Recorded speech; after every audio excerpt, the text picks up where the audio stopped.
welcome to True Crime Stories with Linda. If you already follow this page, love you plenty, and if you're just coming across this page for the first time, I highly suggest that you click the follow button and share this video, and also the like button as well. Okay, so guys, today we're going to be talking about Maureen Ewuru as well as Gracious David West. Now their stories intertwine, and don't worry, you'll get to know how. Now let's talk a bit about Maureen Ewuru.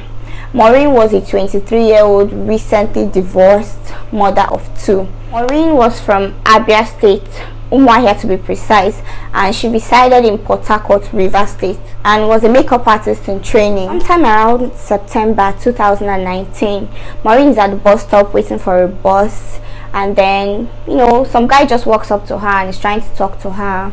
He says his name is David.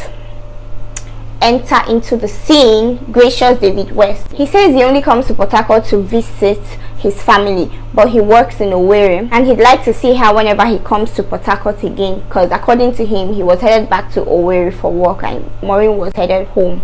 Over the next 2 weeks, they kept in contact. They kept talking on calls and WhatsApp messages, and then the third week he returns to Port Harcourt to visit. Then he calls Maureen up, like he's in town, let them hang out. So they meet up at a joint, had drinks, chop life, and then he manages to convince Maureen to stay the night with him. So he goes to the ATM, gets her some cash, tells her to go and book a hotel for the both of them, that he will join her later. Then Maureen does just that. She books a hotel room, and then after like few hours, I don't know how many hours, after a few hours, David comes back to the room and they spend the night together. The following day at around 12 p.m, which is standard hotel checkout time, the hotel staff tried to contact Maureen's room because it was time for her to leave or retain the room, whichever. Now they're calling her room, nobody's answering, so they sent staff word that I don't know, they should have sent somebody, one of the staff, to go and knock on the door. So they kept knocking and knocking. There was no response, and they were very certain Maureen hadn't checked out. So they went and got a spare key and they opened the door. Sadly, they discovered Maureen Ewuru's lifeless body. Police were immediately called in, and fortunately for the hotel, they had a CCTV camera. That was how they were able to identify Maureen's guest as David Gracious West. Background on Gracious David West. It was said that David had a very troubled childhood.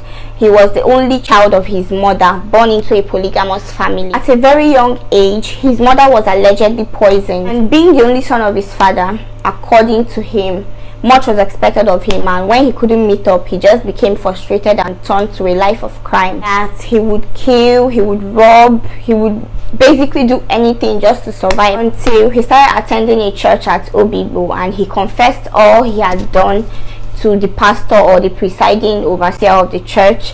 And according to the church, they rehabilitated him and then helped him get a job in Owerri. First of all, how does a church even rehabilitate a criminal?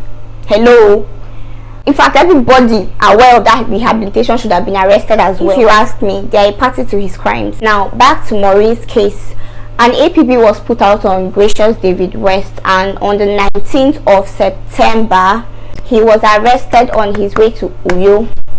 He was trying to escape to Uyo and probably to kill more people. When he was arrested, David West confessed to killing over 15 women between July and September of 2019. Recounting his experience with his victims, he claims that he would, pick them up, convince them to spend the night with him, take them to a hotel, they would eat, drink, and, do the do, and then they would go to bed.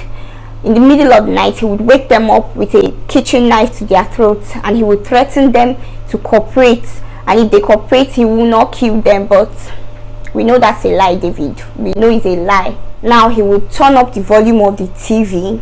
Then he would take the pillowcase in the room and tie up their hands and their legs and also their mouth. He would rob them of all their valuables, their phones, their ATM cards.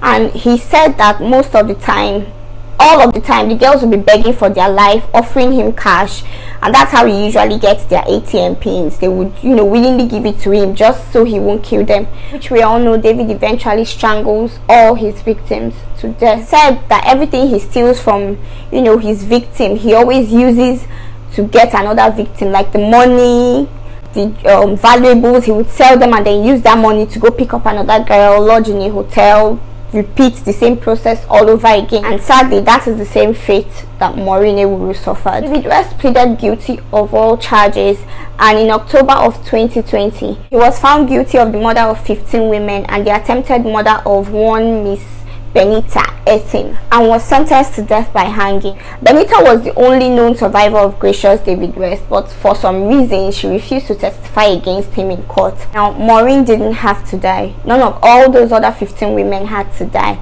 None of them deserved to die the way they did. I wasn't able to get all the names of his victims, but here are a few names that I was able to find. Maureen Ewuru, Jennifer Nwokocha, Blessing Effiong, Linda Warifa Samuel, Dorcas Francis, Kelechi Bridget Onoha, Rose Samuel, Antonia Ibe. Sometime in 2020, the police issued a statement that most of the bodies hadn't been claimed by family members.